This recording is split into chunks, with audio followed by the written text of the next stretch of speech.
Graceful George. Written by The Buried Truck.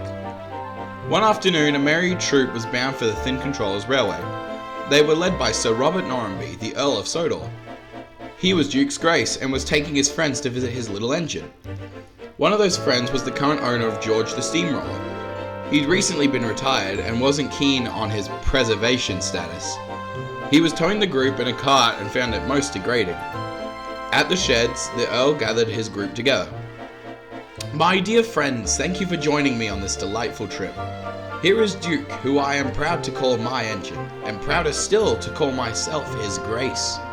Duke blushed with pride. "He has many stories to tell, and shall do so on a special service we'll embark on this afternoon. Before that, I think it best we pay a visit to the Thin Controller, and thank him for allowing us this wonderful opportunity on his railway." They strode off to the Thin Controller's office. Out of earshot, George's usual grumbling began. "Ridiculous, the lot of it," he muttered. "I'm not a taxi. I should be flattening your rails. Now that would make a splendid show." "You'd have better luck flattening the pathway to the first station," retorted Duke. "The passengers have complained bitterly about it. At least you'd be doing something useful then." "Huh," retorted George. "I was built for work, not play." "I suppose play is all you little toy engines ever do." Duke ignored him and went to prepare his train. Soon Duke had collected his coaches and was ready to leave. The men climbed aboard, but the Earl addressed George's owner. "May I drive George to meet you at the end of the journey? I'd love to take some pictures of Duke from the roadside."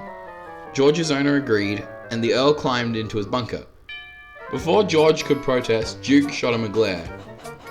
"No nonsense while his Grace is aboard," he whispered sternly, "or you'll have me to answer to." George didn't reply. With a rather dramatic whistle, courtesy of the Earl, he set off up the road. Duke was having a splendid time. He showed the visitors many beautiful sights and recounted tales of the old days. The men were most impressed. George, meanwhile, was not enjoying himself. The Earl was unfamiliar with his controls and spent more time fiddling with his camera anyway. "A magnificent day for pictures, wouldn't you say, George?" asked the Earl. "Couldn't be better," George muttered sarcastically. "Simply splendid," replied the Earl, obliviously.